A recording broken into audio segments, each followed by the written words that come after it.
Hello, and welcome to Drawing. In this set of videos, you'll be introduced to several observational drawing techniques. Each video builds in a sequential manner, so it's important for you to follow along each video to ensure you understand and obtain each skill covered. In this video, you'll be introduced to a drawing process called blind contour drawing. Before we begin exploring blind contour drawing, let's first discuss what contour line drawing is. Contour line drawing is a drawing method in which the eye and hand move together following the edges, also called the contours, of forms and objects.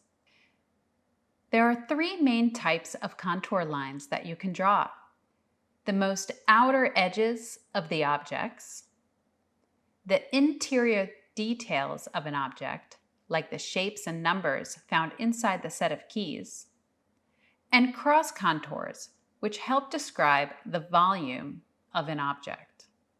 Cross contours are usually not actually present within an object, like in this drawing of an apple. When drawing these, imagine that you are drawing a string that is being wrapped around the object. So what is blind contour drawing? Blind contour drawing utilizes contour lines to complete a drawing without ever looking at the drawing paper. This can sound a bit intimidating or even silly at first, but it's a great starting point when learning to draw from observation. We'll be using blind contour drawing to strengthen eye-hand coordination, to improve concentration levels, to build your confidence in the drawing process, and also develop a set of core observational skills to enable you to draw what you actually see, rather than what your brain thinks you see. Before we begin, let's set up a workstation. Place a drawing board with a piece of newsprint or drawing paper on a chair, with another chair placed in front of it for you to sit on. A standing position at an easel is optimal, so if you happen to have one, feel free to use it. When drawing, you'll always want this board to be as vertical as possible and your feet planted comfortably in front of you. Place an object at eye level. Choose an object that has intricate details and is about the size of your hand, like a piece of lettuce, a pine cone, seashell, a sneaker, or perhaps a bunch of grapes.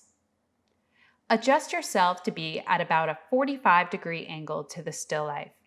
This is to ensure that you can comfortably see your still life in a fixed position while drawing. You do not want to have to move your head or look around the drawing board in order to see the still life.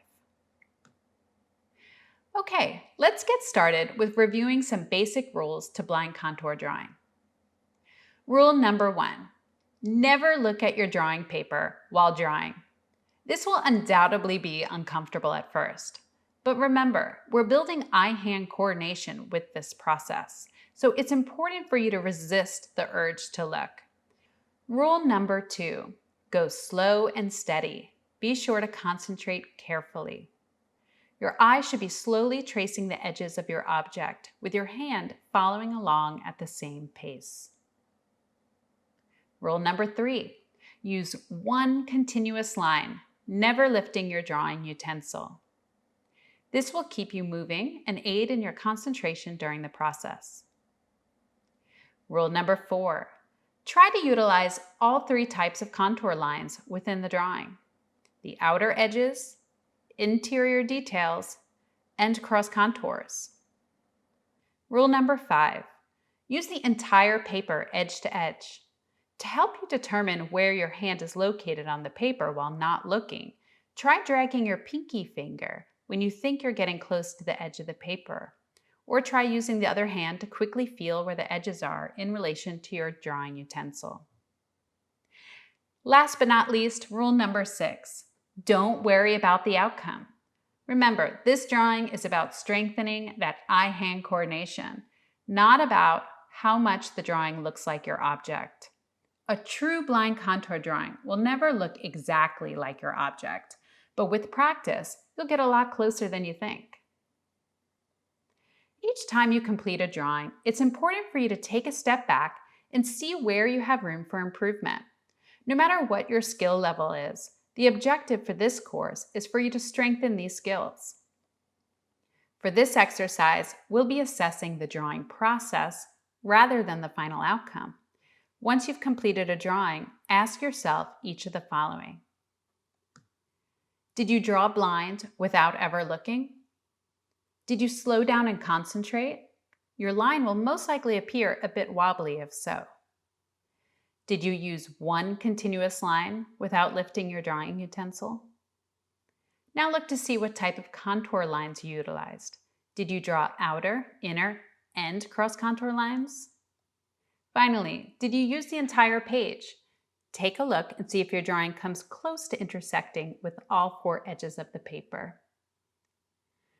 Once you've evaluated your drawing process, try another blind contour drawing and observe how your eye-hand coordination and ability to concentrate improves with each drawing you do.